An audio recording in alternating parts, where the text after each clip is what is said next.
The aim of this Wes Talk series is to explore life and faith in today's world, often by linking historic characters who tried to make a difference. So this evening, we are posing the question, how did John Wesley speak out against the slave trade? And first of all, I would like to welcome and introduce our three panel members. Gary Best is the New Room's historical consultant and was instrumental in creating the site's new visitor centre and the award-winning museum. He taught history for many years and has written widely on Methodist topics, including biographies of Charles Wesley, Grace Murray, and John Kennick, and a history of the New Room entitled The Cradle of Methodism. He's also the author of the new book, Slavery and Bristol, which explores Bristol's role in the trading of enslaved people. Revd Dr Catherine Okoronkwo grew up in the Middle East and studied in the USA and the UK. She previously worked as an English teacher for almost a decade and now works as a writer and Church of England priest. She's the Bishop's advisor on racial justice for the Diocese of Bristol, committed to supporting racial justice in the city, challenging racism in the church, and supporting and developing Black and minority ethnic clergy. Kathy is also a talented author and poet, and we have shared links to her work in the information email that we sent everybody today. And her latest publication is called Blood and Water, and there will be plenty of links to that coming up. And finally, Dr Madge Dresser is an Honorary Professor in the Department of Historical Studies at the University of Bristol. She has published widely on subjects such as Atlantic slavery and its legacy in Britain, on British slavery and the country house, and on religious and gender history in Britain. She has also coordinated 40 events in Bristol on social justice stories, past and present, for the national charity Journey to Justice. And you can find out more about her books and work with Journey to Justice in the information email that we sent out earlier, and hopefully there will be links in the chat as well. Thank you all so much for being with us this evening and for taking part in our discussion. First of all, I am going to ask Gary to speak for about 15 minutes on our central question, how did John Wesley speak out against the slave trade? And then Madge and Kathy will bring you back in and ask you to share your reflections on the topic as well. So I'm going to switch off my video and over to Gary. Evening, everyone. I'm very pleased to be able to be here with you through this new system. I suppose the first thing that I would want to say about John Wesley is that he spoke from experience. He and his younger brother Charles went out in their 30s to America as missionaries. And there they experienced various things which changed the whole tenure of their lives, really. Their experiences convinced them that their faith was not strong enough. It convinced them that hymn singing was something which could really enhance faith and strengthen it. And it also convinced them that slavery was barbaric. John says that he'd actually opposed slavery before he even went to America, but certainly their experiences out there confirmed their worst fears about it. Charles Wesley, his brother, for example, records being in Charleston and seeing a master whip a slave, ruthlessly whip a slave, and then have hot wax poured over her. And the only thing she'd done was to overfill a teacup. And Charles says that, you know, he's aware that the punishment, if you kill a slave, if you beat a slave to death, then you could be fined £7. And Charles finds not only that intolerable as a concept, but comments on the fact that nobody bothers to collect the fines. They're not interested in even enforcing that. So both the brothers come back convinced that slavery is wrong. Their first action against slavery, the first time we see them taking a public stand on it, is actually because they go as missionaries to the colony of Georgia. And Georgia was one of the few colonies where slavery was not permitted. And the colonists were actually lobbying that they should be allowed to have slaves. And John and Charles Wesley opposed that. And their opposition to that made them, in fact, very, very unpopular. When they come back to Britain, because they felt their faith wasn't strong enough, they spend a lot of time in prayer and thought, and then they do have this momentous religious transformation of their faith in 1738. And that leads them to decide that they're going to launch a campaign to create a religious revival in Britain. It's important to appreciate that feeling that they had, that religious transformation that they had in 1738, was motivated by the fact that they really did feel that God's salvation was open to everyone, that everyone was a child of God, and that everyone had been someone for whom Christ had been willing to die. And that fed into their whole approach towards the issue of slavery, because as far as they were concerned, that meant every black person was totally and absolutely of equal worth to any white person in the eyes of God. They were of equal worth.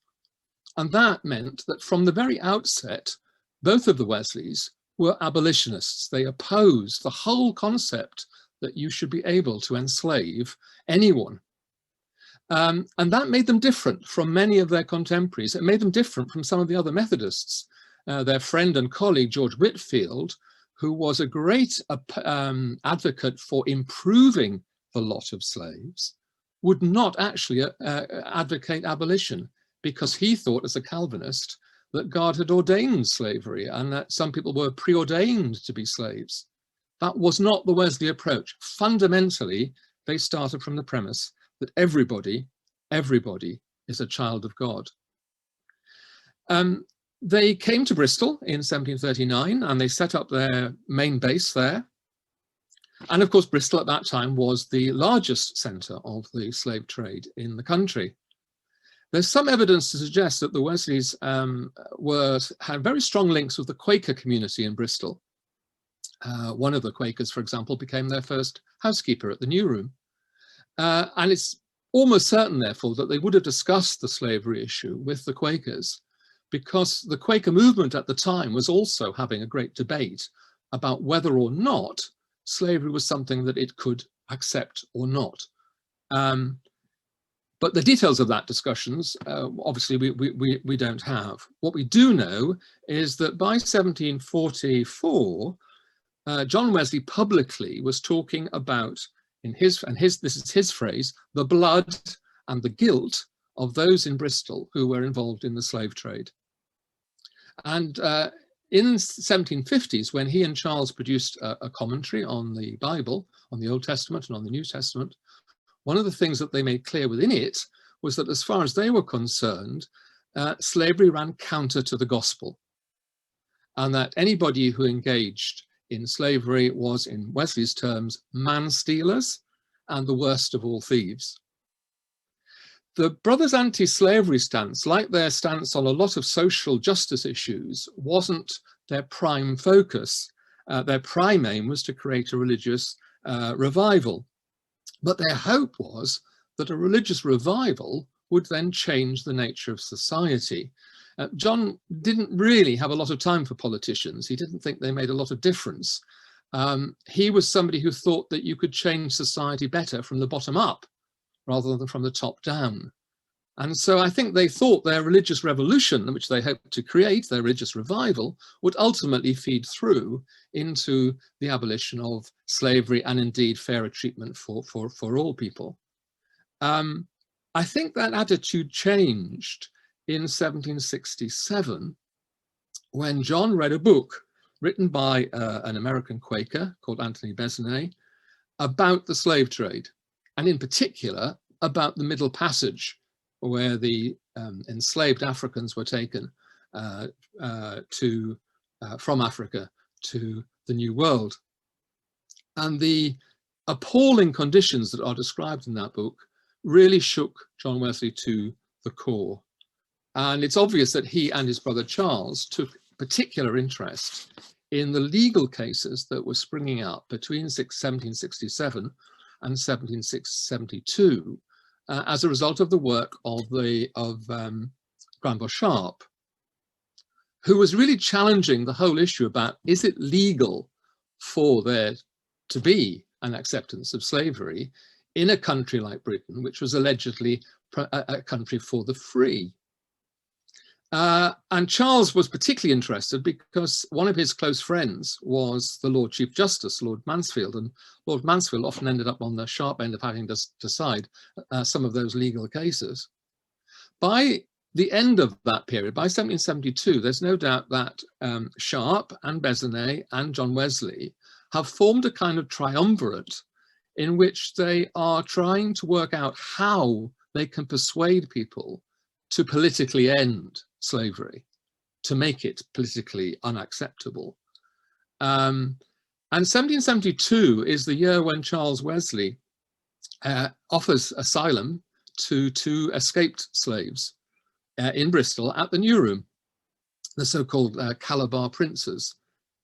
And both he and John were able to hear at first hand from those their experience of what it was like to be enslaved, and in particular, the brutality of the Bristol slave traders, who at that time were promoting the fact that they were actually really rather well behaved when it came to slave matters. And Lord Mansfield, through Lord Mansfield, Charles secures the freedom of those two enslaved Africans, and so they can eventually return to Africa in 1774. And in 1774, John Wesley produces an anti-slavery text called Thoughts Upon Slavery.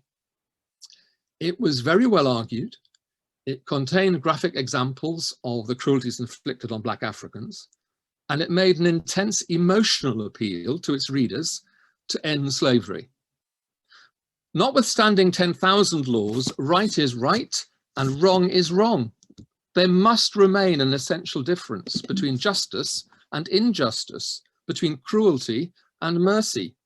Who can reconcile this treatment of the Negroes with either mercy or justice? And Wesley says the Black Africans are not stupid or senseless or brutish or lazy barbarians. Far from it, he says. They're actually a very sensible people. The real savages are not the Black Africans. The real savages are the slave traders and the slave plantation owners and anyone else who invests in slavery. And he tackles the economic arguments and says why he doesn't think they are reasonable. He thinks they're erroneous. But he then goes on to say, if I'm wrong, and if economically it is still preferable to have slavery, it still isn't acceptable because we should be putting human rights before economics. And he calls on anyone who professes themselves to be a Christian to reject slavery as something which is counter to the gospel. And again, I'll quote you just a section from that. The great God, he says to those who are involved in the slave trade, the great God will deal with you as you have dealt with them and require all their blood at your hands. You act the villain to enslave them. Give liberty to whom liberty is due. And that's to every child of man, to every partaker of human nature. Away with all whips, all chains, all compulsion. Do with everyone else as you would he should do to you. And Thoughts Upon Slavery was the first anti-slavery publication to have a large impact. In the space of 4 years, it went through 4 editions in Britain. And in America, it eventually went through 13 editions, and it was in print right up, in fact, until the American Civil War, almost a century later. And Wesley didn't confine his attack to just words. By that stage, Methodism was an emerging force in the American colonies. And the Wesley brothers found themselves embroiled in the whole dispute in America between the colonists and the British government over human rights, over the American right to freedom. But of course, for virtually all the colonists, freedom meant white rights. It didn't mean black rights. And John became increasingly incensed at what he saw as the total hypocrisy of that viewpoint. And in 1774, he instructed his ambassador to the colonies, a lay preacher called Thomas Rankin, to do all he could to turn the colonial talk of human rights into talk about the abolition of slavery. And on the 20th of July in 1775, Thomas Rankin gave the first ever recorded sermon by a Methodist preacher in America on the unacceptable immorality of slavery. Not about just making conditions better, but of its unacceptable immorality. And George Washington then called in another of Wesley's preachers, a man called Martin Rodder, and told him that the Methodists ought to be sticking to religion and they shouldn't be entering the political arena. And he said this: "Mr. Wesley, I know, I respect Mr. Wesley, but Mr. Wesley, I presume, never sent you to America to interfere with political matters. Mr. Wesley sent you to America to preach the gospel to the people. Now you go and mind your proper work, preach the gospel, and leave politics to me and my brethren." Wesley chose to ignore Washington's advice. He did not see there being a distinction between politics and morality and religion. And when the American War of Independence broke out in 1776, Wesley declared the war was a punishment sent by God on two peoples, the Americans and the British, for their engagement in the slave trade. And he said it was incompatible to be a Methodist and a slave owner. And he urged all American Methodist preachers who possess slaves to instantly free them and so set an example. When the new Episcopal Methodist Church was created in America after it gained its independence in 1784, one of its rules was that no Methodist would engage in slavery in any shape or form. Sadly, that stand was dropped after Wesley's death, but the fact it was taken in 1784 was testimony to the strength of Wesley's feeling. Of course, it wasn't just Wesley who thought it was hypocritical to talk of freedom whilst engaging in slavery, and the 1780s saw the emergence of an anti-slavery movement in Britain, and its key figures were young men, notably Thomas Clarkson and William Wilberforce. But if you like, the old brigade, Granville Sharp, John Wesley, gave them their wholehearted support. And Wilberforce, who'd been influenced by Methodism as a child, became very friendly with both John and Charles Wesley. And the new generation recognized that slavery could only be abolished if you engaged in political campaigning. And they launched the Society for Effecting the Abolition of the Slave Trade in the summer of 1787. And interestingly, the Methodist model for creating regional and local networks was quite influential in the way in which that society was set up. The first meeting of a Bristol branch was held on the 28th of January in 1788. And it was to promote that branch that Wesley announced he would preach against slavery from the pulpit at the New Room in March 1788. By that stage, he was just coming up to his 85th birthday. Quite a brave act for an elderly man to take on in what was still one of the key centres of the slave trade. He wrote in his journal that the chapel at the New Room was filled from end to end with high and low, rich and poor, and that the meeting initially faced severe disruption. He says Satan fought lest his kingdom be delivered up. I'll just read you quickly his description of that particular event. About the middle of the discourse, while there was on every side a tension, a vehement noise arose. None could tell why, and shot like lightning through the whole congregation. The terror and confusion was inexpressible. You might have imagined a city taken by storm. The people rushed upon each other with the utmost violence. The benches were broken in pieces. 9/10 of the congregation appeared to be struck with panic. In about 6 minutes, however, the storm ceased, almost as suddenly as it rose, and all being calm, I went on without the least interruption. And Wesley continued to support the anti-slave trade for the next 5 years, literally until he died in 1791. And he did that in a number of ways. He published anti-slavery articles in the Methodist magazines. He encouraged Methodists to sign anti-slavery petitions. And he subscribed to the publication of Equiano Olado's autobiography, the first Black American to tell his story in print. And Wesley records, in fact, how deeply, deeply moved he was by reading Equiano's account, because it made him, he said, realize not just the terrible things that have been inflicted on the enslaved, but also the inherent unfairness with which Black people who were free were still being treated. He thought what came across to him very strongly in that autobiography was that a free African had no standing in law. He could not have any redress if anything happened against him, because his word was not counted as being worth anything. And Wesley said, how can that, how can we accept a situation like that? As he lay dying, Wesley wrote a letter to Wilberforce encouraging him to continue campaigning. And he told them that he would face the opposition of men and devils, but if he had God on his side, he needn't worry. They would eventually win. And his words were, if God be for you, who can be against you? Are all of them stronger than God? Oh, be not weary in well-doing. Go on in the name of God and in the power of his might, till even American slavery, the vilest that ever saw sun, shall vanish away before it. It's not surprising, with the passion of John Wesley, that the Methodists were one of the biggest single religious groups signing the anti-slavery petitions that Wilberforce and others were promoting in their campaigning to eventually obtain the abolition, first of the slave trade and then later of Britain's acceptance of slavery. Thank you, Gary. We welcome back Madge and Catherine. And there's a lot we've already heard so much about Wesley and what he did, his actions. And I think maybe we'd sort of like to unpack as well why, what his motivations for his actions, Gary. But first of all, I'd like to bring in Catherine.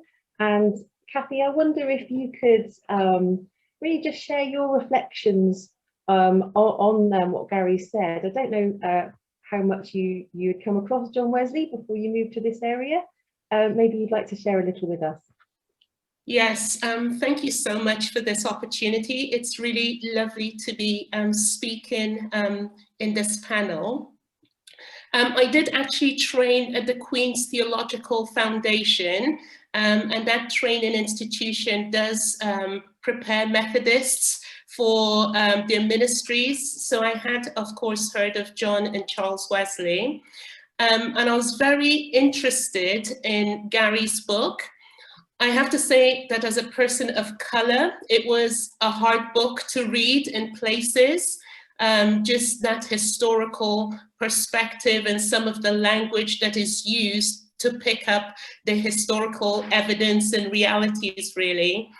And one thing that I found very interesting is that inasmuch as John and Charles Wesley had this religious transformation of their faith, which led to this commitment to work against slavery, and as Gary said, were abolitionists. I just wondered whether from his research, whether there was anything in the writings of John Wesley that showed any biases that were perhaps normal in terms of the day and age that he was coming through, because I do think that one thing we have to be mindful of is putting people on pedestals, particularly in this very difficult discourse around slavery and the questions about who's writing, who's interpreting the history, and which sources are you going to make that interpretation. So for me, I think there would have been a different sort of book if the historians who had written the book, it had been a collaborative effort, for example. And I'm just wondering from Gary what his approach was, and he can come back on me with that, really. Yeah. I think the evidence is that John and Charles were immensely open and friendly and engaged with the Black community as far as they met it. I think they were, if I was going to criticize them in any kind of way, they did share, I think, an 18th century view that, in a sense, the problem would be solved by the white man. Mm. And therefore, this was something that the white people would have to do. They'd have to get their house in order. They'd have to realize they were wrong, and they'd have to correct themselves and put themselves properly on the side of God. And so there is an element, I think, of patronizing to a certain extent the Black community. However, having said that, of course, Wesley is one of the ones who signs up to have Equiano Lardo's book published. And one of the things I was really quite determined to do when I wrote my book was not to reduce the enslaved to statistics. I think they really do need to be seen as individuals, as people. These are people's lives we're talking about. And it seemed to me that that was the importance of having Equiano Lardo as a central part of the book, because here's a man who does speak from experience. As a white person, you can try and put yourself in the mindset of what it might have been like, but it's not the same as having actually been exposed to it. And for the same reason, as well as using Equiano's account as a kind of real sense of this is what it's like and this is what it meant, I tried to incorporate within the book the stories of at least, well, I suppose there's about 12, 13, 14 other Black people whose reactions are different. They're not the same as Equiano's. I mean, Equiano on the whole saw the solution as being something which Black people and white people would work together to solve. But he does create the Sons of Africa, which is a Black organization that, that will be its own voice, as it were, in that process. But his friend, you see, Ottobah Koguano, who's a Ghanaian and who's also experienced slavery, he's much more aggressive in his approach. I mean, his writing is almost threatening in the sense of, if the white person doesn't do this, if we don't get our freedom, then we'll take it. And nobody can expect us to do any other but to rebel and take it. So I tried to incorporate within it the voices of the people who were actually experiencing it. And the same reason why there's lots of quotations, because from 19th century Black people and 20th century and 21st century Black people about their voice, because they are speaking from an experience which I can't speak from, and Wesley couldn't speak from. And it certainly did add to the richness of the book, I do have to say, those illustrations and those stories. And I think in terms of our modern day, current day experience, it's an approach that teaches us something, that idea of listening to the stories of the other, and inviting that conversation and that space for those interpretations and understandings to happen. So I did find that very helpful. Thank you, Kathy. I'm going to bring in Madge. She's waiting very patiently. Madge, do you have any reflections, initial reflections that you'd like to share with us? Well, there's so many, I don't even know where to begin. I had the privilege in the 1980s to labor in the new rooms in the archives, looking at the Moravians and their contribution. And I was wondering why you didn't sort of mention some of the early encounters between the Moravian people and the Black people that they had encountered, and how moved they were by their spirituality. I have a problem with John Wesley in that, on the one hand, he's got this Arminian idea of all-inclusiveness, etc. But it's salvation and social justice will come in the next world. I think that there's a contradiction between ideas about social justice and really having this providentially guided worldview that it's God's will. And I just, is he a child of the Enlightenment and rationalism, or is he really looking at Africans through the lens of possible people to convert and bring on, the end of the world in a good way? I think you're right. I mean, the Africans are people to convert, as indeed are the British people. Everybody is a person to convert in Wesley's eyes, and he's exceptionally motivated in that respect. Sometimes at a level that is discomforting. So that is a motivation. Having said that, he is immensely practical in terms of dealing with social issues of the day. He isn't, as I said earlier, he isn't a person who had a lot of faith in politics. He didn't think politics really got it right. He goes to Parliament on one occasion, and he comes back saying he's deeply disappointed by what he heard and saw. He does tackle the social issues in his own way. So, you know, he does create food banks, he does create clothes banks, he does create schools, he does create free medical dispensaries, he does organize people to go and visit the prisons. He does practical things that will help people at ground level. But he's not a campaigner at a political level. I think he comes late to that, and he comes late to it because of he's brought into it really, I think, by reading Besnet's book, and also by being so angry at the attitude of the American colonists to the issue of freedom. I think one of the things that comes through is that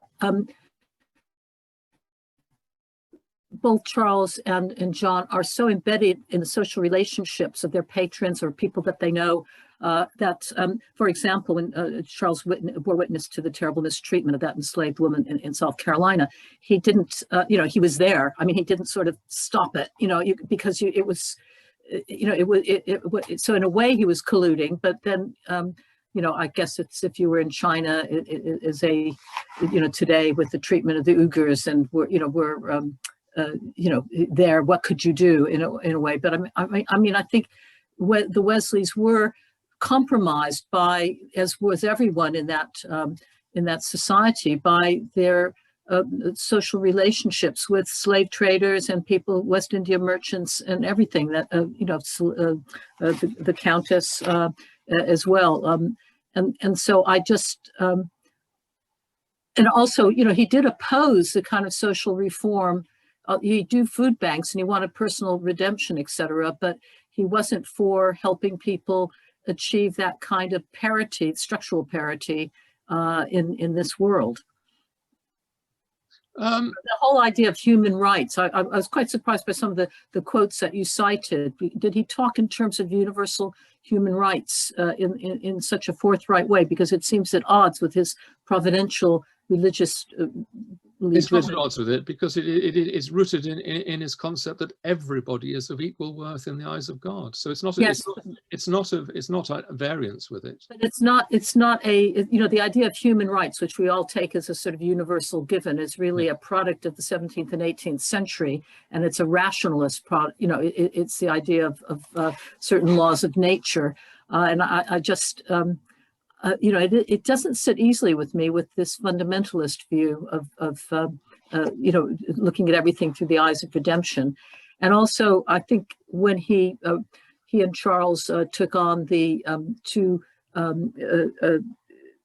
kinsmen of the Effic slave trader and hosted them. I mean, these people had been slave traders themselves and had been then kidnapped in a betrayal, and then they went back. And Charles showed them real, you know, hospitality and took them into his family, etc. But they were, you know, sent back as missionaries. And of course, they resumed slave trading when they got back. And I think there was a kind of lack of cultural understanding of the different sort of mindsets of the people as well. There was a sort of naivete. Yes, but all you're really saying is that the Wesleys were human. Well, yes, but we all have an inherent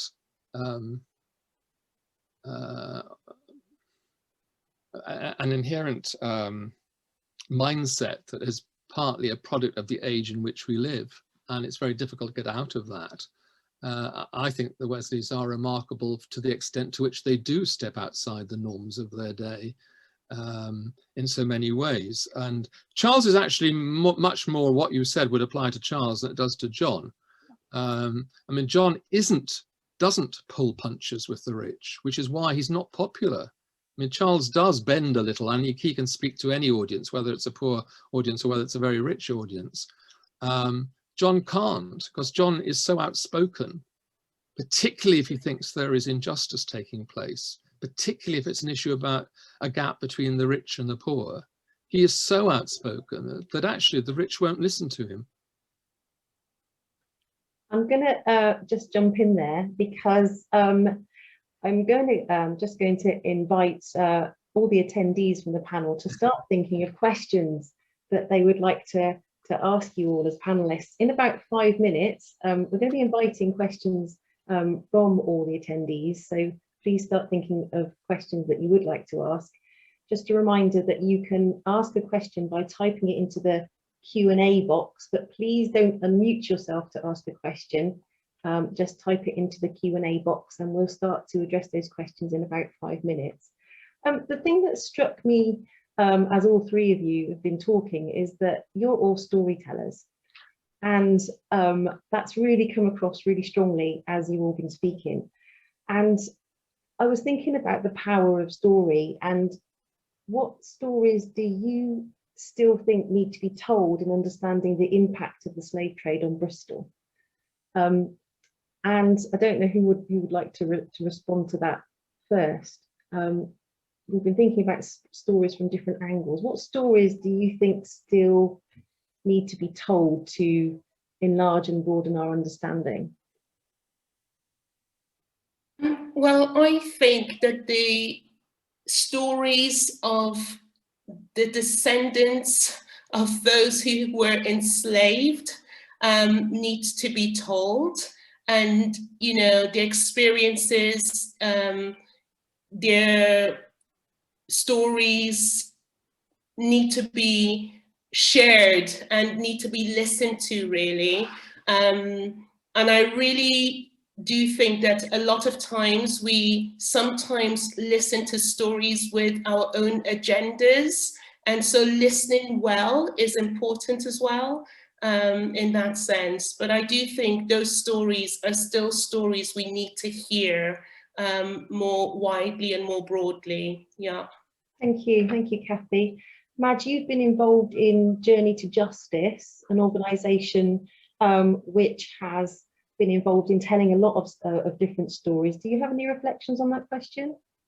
Well, yes, and I've been involved for 30 years in researching slavery in Bristol, and one of the problems we've got is, of course, in the archive, it's mainly from the white point of view, or people who are the individual stories are really of those few Black people who are actually in Bristol are really hard to find. We can only read against the grain, but I just think that there are, I've just discovered one, well, I discovered a long time ago, but in 1766, a Moravian missionary comes to visit a young, quote unquote, Negro in fish ponds, who's a servant, who's dying, who is converted. And he said, I went to see the poor sick Negro, but he was got down by the kitchen floor, and there being a heap of servants about, he said, Brother Walters, the less said about our Savior, the better. And we soon walked home again. And yet I really liked the young man who lives at fish ponds. And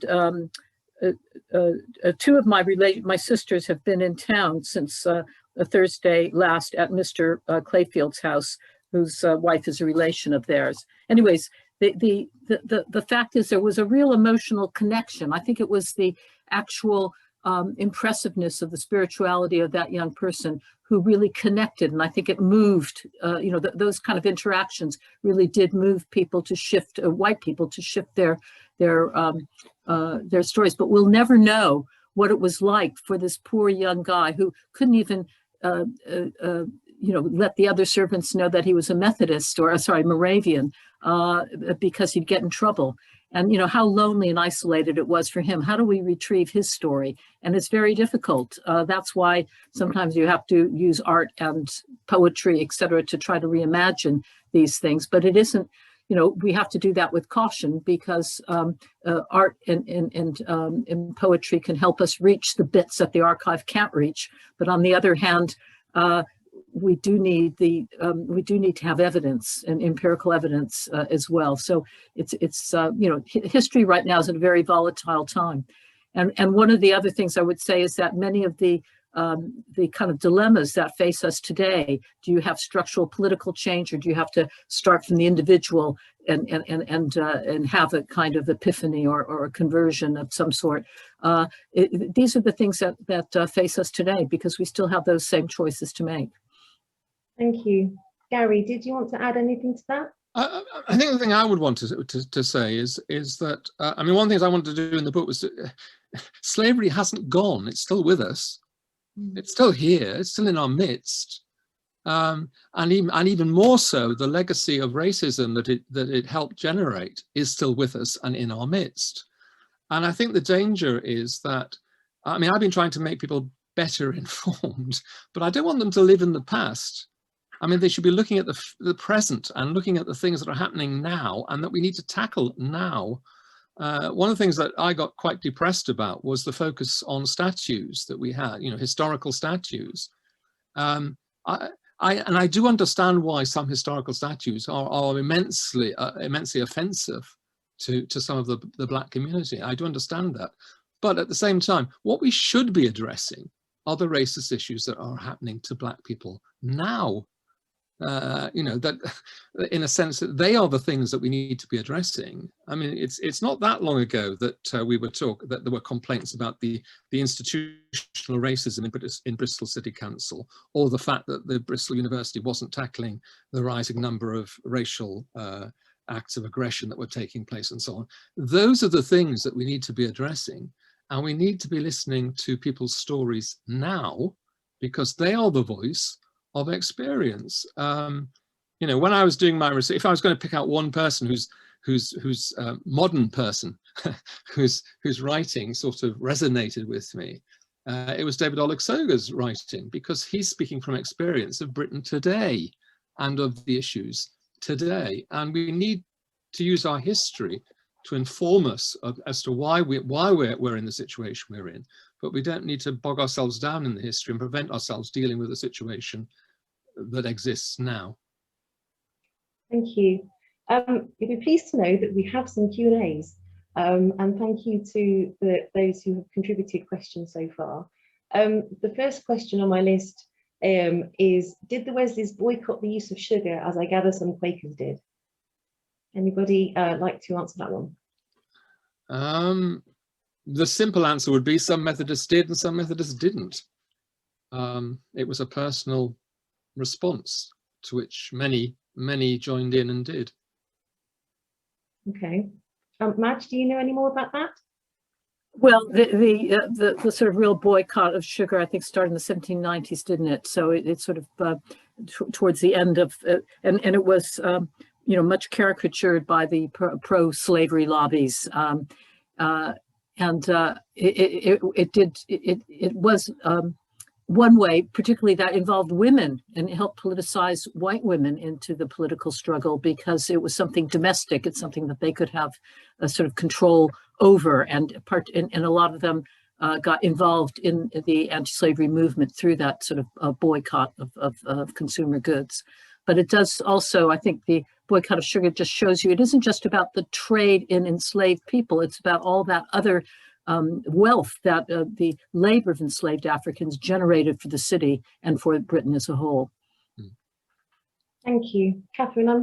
Do you have any knowledge on the sugar community, the sugar plantations, etc.? Have you got any experience from that area of boycott and protest? I'm just learning from what Gary and Madge have said, so that's interesting to know. Yeah. Sure. Okay. Next question is, did John have any exchanges with John Newton, who has not been mentioned so far, on the question of slavery and the slave trade? Anybody want to speak about John Newton? I'm not aware that we've got details of any. He probably did have discussions with him. They certainly met, but I'm not aware of any recorded accounts I don't know if Madge is aware of any.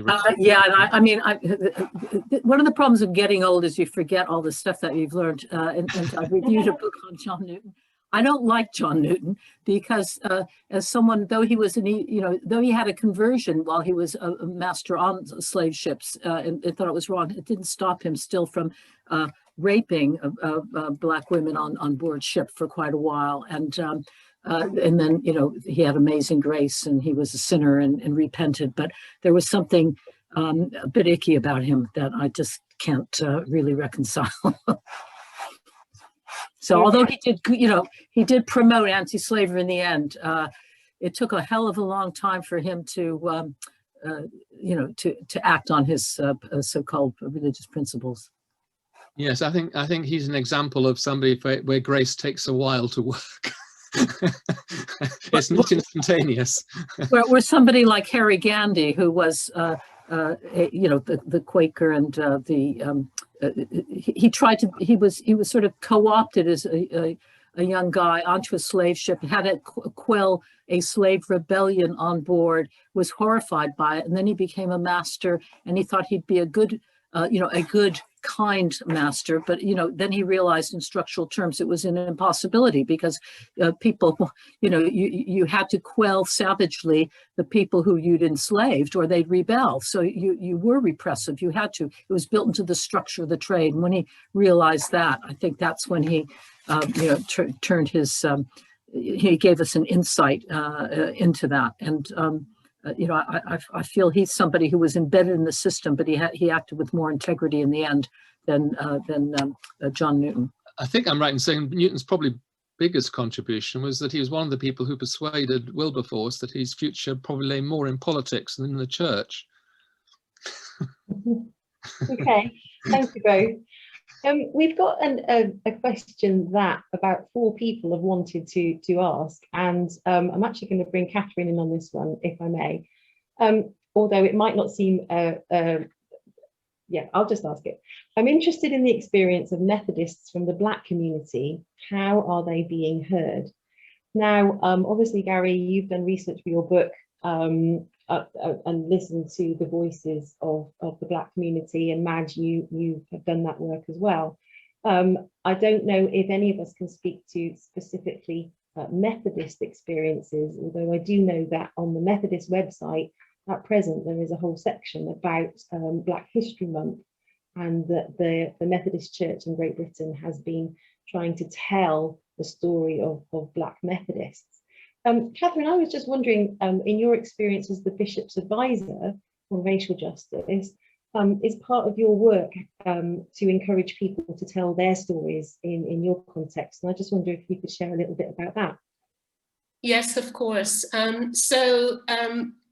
Coming from the context of the Church of England, one thing that we're quite aware of is that the Black community and our voices aren't being heard and aren't being represented in terms of some of the decision-making spaces within the church structures.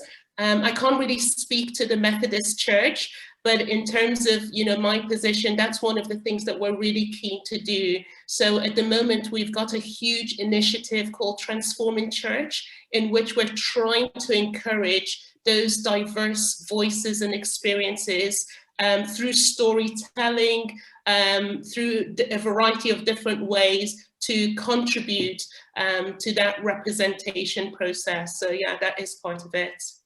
Sure, thank you. That's really helpful. We've got still quite a lot of questions here, and we're going to look at one that David has contributed. And this is one I think that Madge and I were expecting were going to happen. How do you think the toppling of Colston's statue impacts on this subject? I think we kind of knew this was going to come up. Madge, do you have any thoughts you'd like to share? Oh, well, I have to speak really as a personal, my personal capacity, and not as a member of National Trust or Historic England or the History Commission, what have you. I think the toppling of the statue was an expression of a frustration with, it wasn't just a sort of racist conspiracy, although there were elements of that, vested interests, but it was bureaucratic inaction and delay and frustration. And but I think what Gary said earlier is that at one level, whom we choose to memorialize is quite important, especially when you think, well, who is the we who are Bristolian? It was such a disrespectful thing to still have that statue there without any kind of replacking. I was for initial replacking when we had an opportunity just to start the conversation again so that we could have a proper debate about whether the statue should remain where it is. But I think, we have to address the structural inequalities that Gary was talking about as well, but representation's important.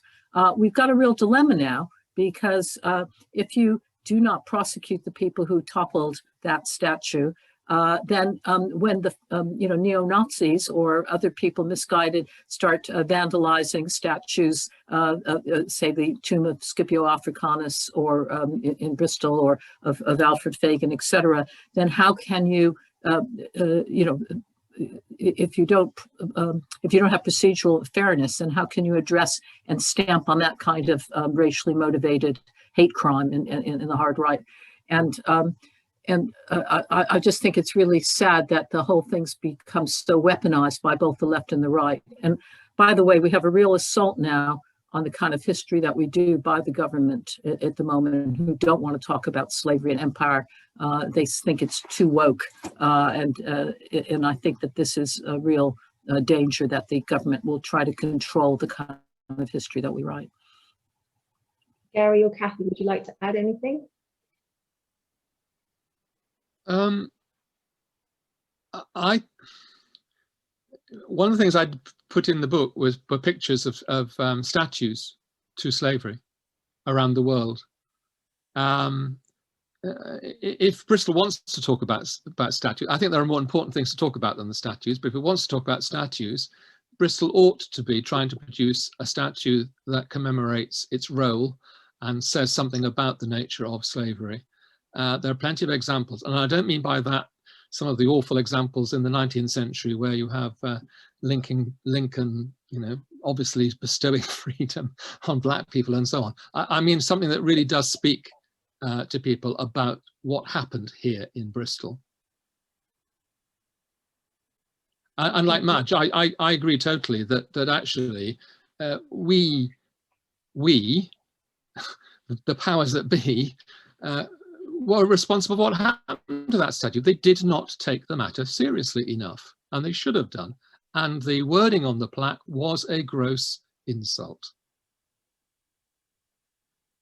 Kathy, would you like to come in here? I just personally think that the whole toppling of the statue speaks to a real endemic problem within the society. And for me, it's about us really working through the structural issues that continue to perpetuate racial injustice in the city and, in the country, really. And we're going to have more and more situations like this if we don't start actually digging deeper, thinking about holistic ways of engaging with the whole structural institutional racism that most spheres and remits are having to deal with, really. Yeah.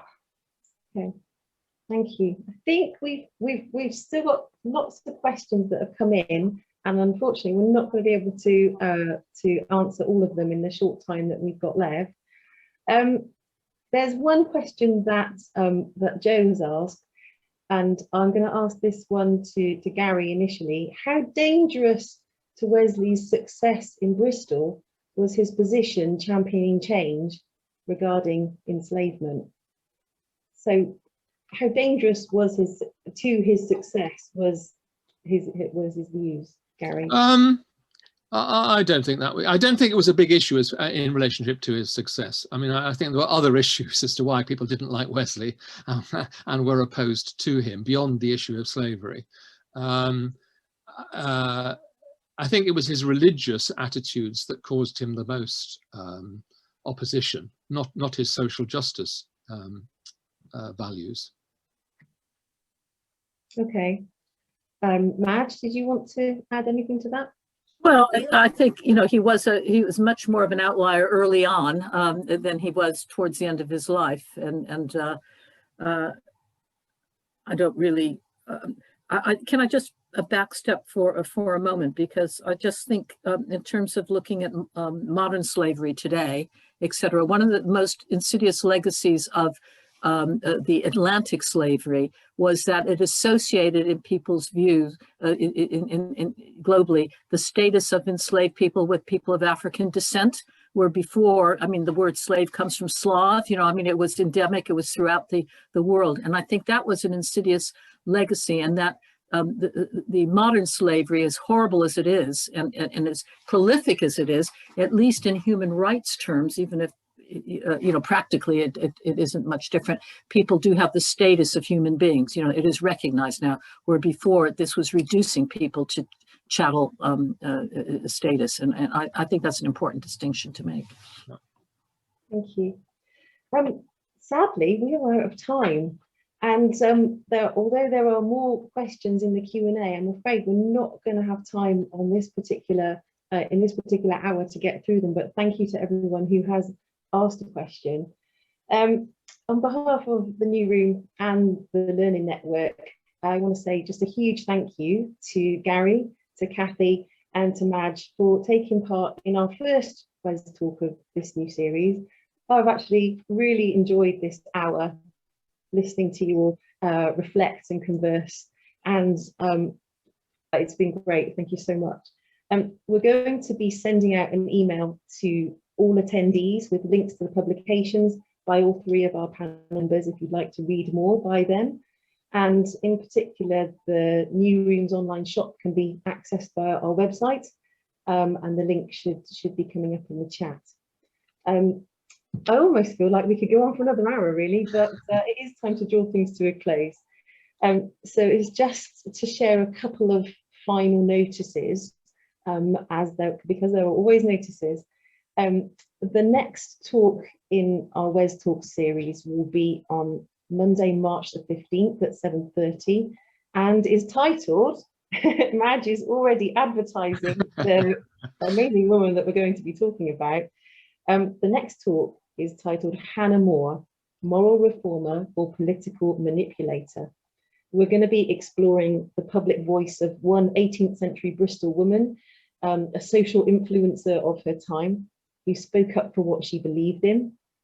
And this talk will feature historian and heritage educator Dr. Jo Edwards, journalist and author Jane Duffus, and the Learning and Development Officer for the Methodist Church Learning Network Southwest, Wendy Allen. So do book your ticket online via the new events section on the New Room's website, or sign up for our monthly newsletter, where you'll get all kinds of news and things that the New Room are, things that we're organising and doing in the future. We've come to the end of the talk, and again, thank you so much to Gary, Kathy and Madge for contributing. Finally, we are going to bring up a poll question onto your screen regarding your thoughts on this evening. So please do answer the question before you click leave. Thank you so much for coming, and we look forward to seeing you again next month. Thank you. Thank you.